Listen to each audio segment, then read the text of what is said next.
prudent or a wise man foresees the evil and hides himself, but the simple pass on and are punished. As you note on my outline, if you have a copy, another more literal way you could render that to make it even more graphic and clear is, a wise man looks ahead and avoids a hole, a fool fumbles along and falls right into it. And that brought to me the idea of watching where you're walking, literally, and as we'll talk about figuratively as well. And it brought to my mind, the expression we have, the idiom in English language, watch your step. Like every other idiom in English, idioms always come from literal meanings and then take on either idiomatic or figurative or metaphorical meanings. And the idea of watching your step literally means to watch where you step with your feet. And so if you're out walking along a buckling sidewalk or anything that has potholes or unevenness, you might want to watch your feet, literally watch where you're taking your steps so you don't literally fall down and hurt yourself. But then when you take it to the level of watching your step differently, it means behave yourself. In this case, the steps are your behavior. And whether it's your manners or your morals, it means to watch how you live your life. Control yourself, behave yourself is what watch your step means in a much more important way. And you might think of maybe a mother taking her children into a shop of glassware or very precious antique, delicate antiques, and she might say to the child, watch your step. And when she says that to her son or daughter, she means literally watch where you walk, and along with it, watch where you move your hands, lest you break anything and cause a great expense for me. But then in another sense, when that expression takes on the figurative meaning, another mother might take her child into some posh or very nice restaurant, assuming she would do that with very small children, where they really are very particular about manners and decorum. And before she walks through the door, she might say to her son, watch your step in here. And there she's not worried so much about the footsteps, but watch your behavior. Don't cause any faux pas or embarrassing blunders that will, maybe get us kicked out of the restaurant. And as I thought about that verse and about the idea of the idiom of watch your step, it occurred to me in our spiritual lives, we should also learn to watch our step. That is, to watch where we're going, figuratively speaking, with our behavior and our plans, and to watch how we live our lives. And so I want you to consider this morning how we might avoid those holes of life, like in Proverbs 22, the wise man walks along and watches, the fool doesn't look down, he misses those holes and steps right into them. We might also step into holes spiritually by not watching where we're going. And I wanted to consider three particular areas of our life this morning that we might watch spiritually. Watching our words, watching our ways, that is our behavior, and of course watching our decisions or choices. I want to start with watching your words. The passage I want to use is James, the 3rd chapter in verse 10. It's a verse that we've read, I'm sure, many times before. But what's interesting about James is he's talking here about the power, the danger, as well as the goodness of the tongue. And of course, the tongue being used here is not talking so much about the organ itself in our mouth, but our whole speaking apparatus. That what comes down from your brain into your vocal apparatus and out your tongue are the words that will be heard and felt by others around you. And he says in verse 10, out of the same mouth proceeds blessing and cursing. My brethren, these things ought not be so. It's interesting how a neutral organ like a tongue can be used, like many things in life, as either a blessing or a weapon. The very same tongue that we have in our mouths is one that we can use to curse people, and maybe not literally curse, but to say bad things about people, to gossip, to cause rumors, to say hurtful things intentionally or, inadvertently. We use it for that. We can turn right around, though, and say, bless you, God be with you, and to help people. The tongue can be used that way.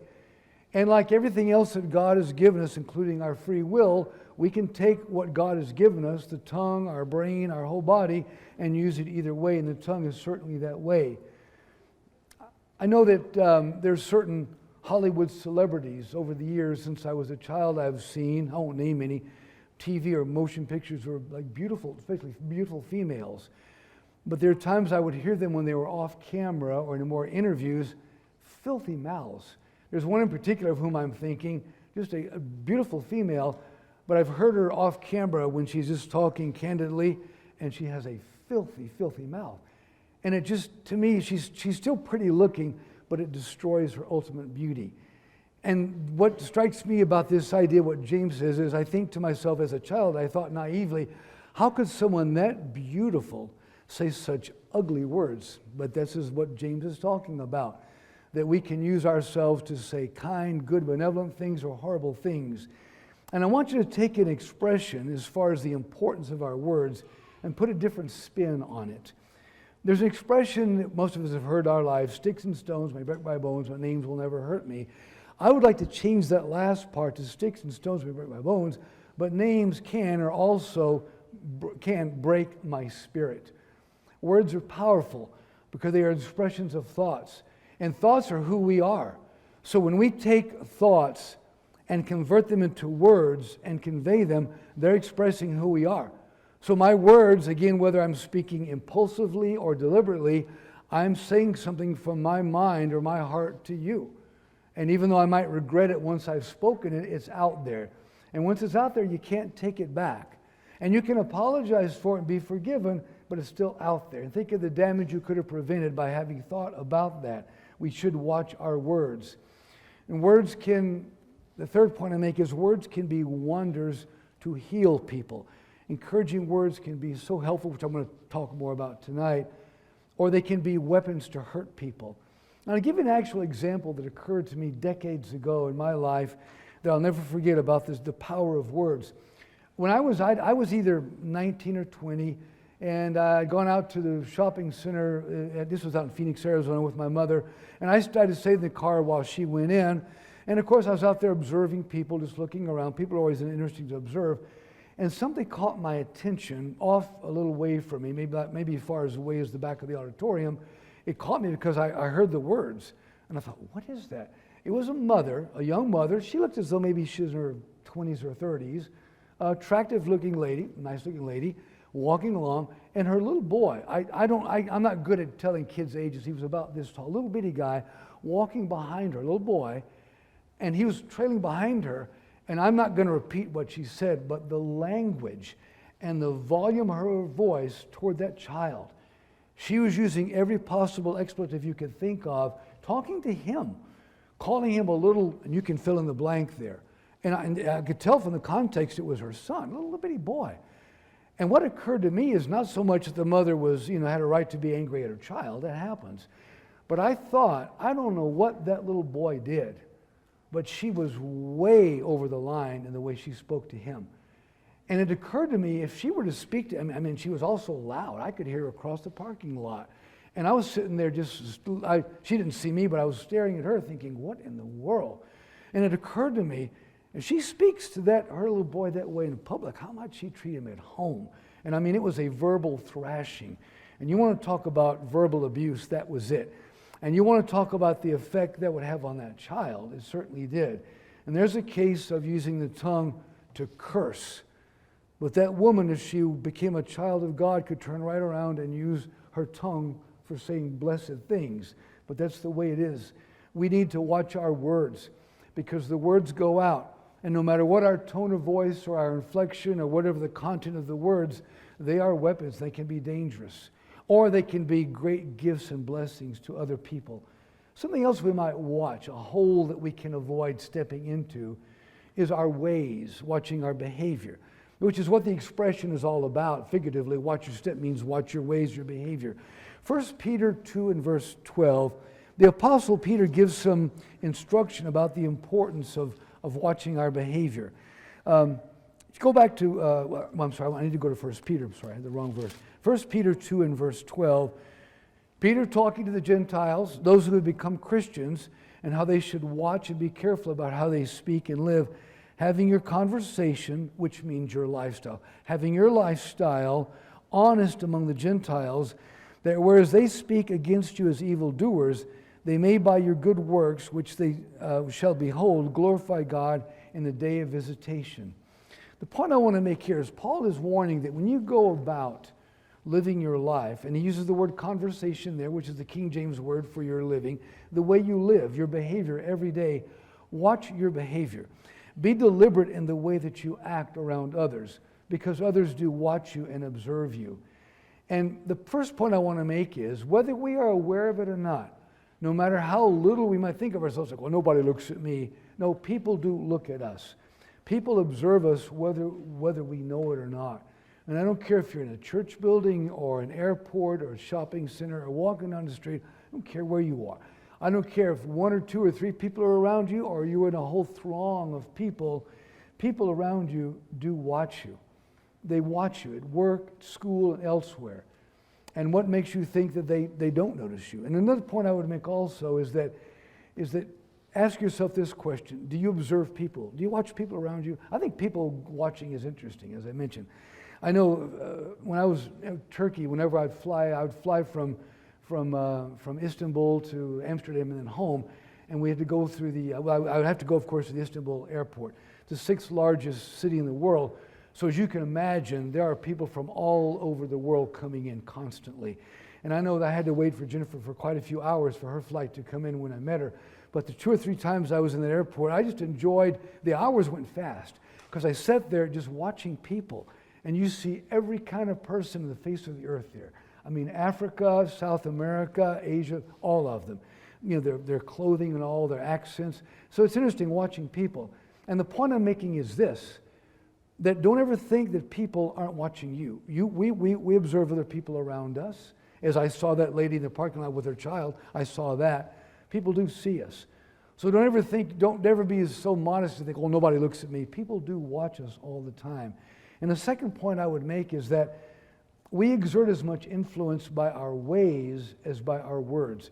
And I would even say probably more, because talk is cheap. You can talk up a great storm about what a wonderful person I am, I'm a child of God. That's nice if you can say that. But if your behavior doesn't back it up, then it's worthless. So I think that our behavior speaks much more loudly than our words. And I'll give you another example from my life that occurred to me about 6 years ago, that somebody making a very casual comment about yours truly, I'm not saying this to be boastful, but it just happened, and it fits in here really well, about how people watch us and we have no idea. When I was teaching at North American University in their campus, which is down in the southwest part of Houston, when I was teaching there in their English department, there were 7 of us instructors in our particular English department. And when I was there, I one day just kind of casually walked into our really nice faculty lounge and workroom, either to Xerox something or get some books. And I thought I was by myself. When I walked in, I just walked over to pick up something. And Deborah, one of the other instructors, who was about my age, she was sitting over there. And she said, "Jack, may I ask you a personal question?" Of course, that's always kind of scary, you know. I said, I don't mind, Deborah. I knew her really well. I said, "No." She said, "Jack, you're a Christian, aren't you?" I said, "Yes, Deborah, I am." And I thought, where in the world did that come from? Because we had never had conversations before, except about work. We always talked about teaching English, but she made that statement out loud. And of course, I was pleasantly surprised by it. I thought, that's very nice. I said, "Yes, I am." We didn't prolong the conversation because, and after she said, "You're a Christian, aren't you?" She said, "I thought so." And then she smiled and had to get back to her teaching duties. And I was so taken by that I just didn't even ask her any more about it. But it occurred to me after she said that, I thought, wait a minute. I have never once in the time I've been here at that particular university talked about my religion. Not that I was ashamed of it, but I mean, I was there to do my work and they wanted us to focus on that. We had never had conversations about religion. I never said a word. So I had never made an actual statement about the fact that I never said that to anyone. And I thought, well, how did she get that then? And my only guess is she had observed me. I'm not saying she was just looking at me with a straight focus, but she was aware of me. She was aware of all the other instructors, and she must have picked up something different about me. I do know some of the other instructors, when they were out of class, could use some pretty, harsh language. But maybe she noticed that. But she noticed that I didn't participate in those things. And when some of the people would go out for drinks, I did not go with them to a bar anywhere. I have no idea. But here's the point I'm making. I had no idea that anybody there at that university would ever make a comment about the fact, Jackie, you're a Christian. You don't know where it's coming from. She was watching me in the sense of just being aware of me. And people are aware of all of us all the time. And so we should take advantage of that and live as righteously, not self-righteously, but live as morally. And again, not live for the sake of showing off, but the point I'm making is this. When we're about to say something or do something, we know we shouldn't. Of course, we shouldn't anyhow. But we should especially think, well, you know, I have an influence here. I have a presence, and I don't want to ruin that. So we should think very carefully and watch our words and watch our ways, because people are watching us. My third point is watch your choices. Ecclesiastes 12 and verse 1. This is a passage, it's my favorite book of the Bible. I love Ecclesiastes. I go to it a lot. And I've used this verse before, but I want to point out a particular statement in verse 12 that you've heard so many times before. And for the sake of time, I'm just going to paraphrase. I don't have it marked here. The writer, Solomon, in his wisdom, a man of great experience, a man who had been around for a long time and had seen so much, he says in the opening verse of chapter 12, remember your Creator in the days of your youth before you grow older. And the point is, and if you ask the question, why would Solomon say, remember your Creator in the days of your youth? Why would he? There has to be a reason for it. Solomon knew about human nature, which is true today as it was then, that choices that we make when we are younger, of course this applies to everybody, but it's especially young people, choices that we make today can and often will stay with us a lifetime. And they're very hard to change or reverse later on. That's why I think he says, remember your God today. And he goes on to talk in that chapter about you're going to grow older. And when you get older, not only will your bones, change, and your skin and your hair, but your mind will also change in the sense of becoming molded into whatever kind of person you'll become. And you have no guarantee, no promise that you'll be able to change that mind. We can change our lives all the way through, but it's very hard sometimes when we deceive ourselves thinking, I'll do this later, when later never comes. The idea of sowing one's wild oats, an expression, another idiom we use, like go out and just live and be wild and be immoral when you're younger, because you can change later on. That's fool's wishful thinking. It's a very wishful thinking. People sometimes cite the case of the prodigal son. I'm not going to go over the whole story, but in Luke 15, 11 through 32, the prodigal son was the one who went off, and he came back. And people say, oh, look, he came back. Yeah, there's no guarantee you'll come back. You can come back. The question is, will you? And you don't know. You're taking a real roll of the dice there to set your ways immorally when you're younger, thinking, well, I can change later. There's a very, very high probability you will not change later on. My older brother who died 4 years ago, I pray the best for him, but as he made some very poor choices when he was younger, and we came out of the same family, he made choices that took him away from the Lord, and he became hardened that way. So God rest his soul, but he made choices that stayed with him. And later on, when he was old enough to change them, I'm not sure he wanted to, because he'd become kind of cemented into them. Very hard to change later on. So think about that. And again, the question I put on part 2 is, what assures you or anybody else that you will repent later once you are along your way and set in your lifestyle? If you ever walk along and see concrete that's been laid recently, or maybe a long time ago, like our neighborhood, which is now a little over 20 years old, they first lay down the concrete sidewalks. Little kids, maybe adults, like to scrawl their name, the date, Julie loves Bob, and all little heart. I see those, and sometimes they put the date. 1998, maybe years ago. There are many sidewalks even older than that where the scrawling was put in, and once that name or date is scrawled in there, it'll be there forever. By forever, I mean as long as that walk is there, it'll be there. It's not going to go away. And if you did want to go back and change that scrawling, you'd have to either blow up the whole section and repave it, or really, really, somehow erode it and wipe it out. The scrawling in the concrete lasts virtually forever, as do our early choices in life. And so the question is, what are you scrawling today? Think about these points about watching your step as we go through life spiritually. That we should watch our steps literally when we're walking along a buckling sidewalk. We should watch our step as we're behaving in a restaurant or a place where we ought to be behaving. But above and beyond all of that, we should watch our lives spiritually as we go through life, watching our words, our ways, and our choices. If you're here this morning and you haven't obeyed the gospel of Jesus Christ, that invitation is always open to anybody to come forth and become a child of God, being baptized into His body. If you're here this morning and at one time you obeyed the gospel of Christ, but for whatever reason you have strayed and need the prayers of the congregation, we would encourage you to think about that decision and make it this morning as we all stand and sing.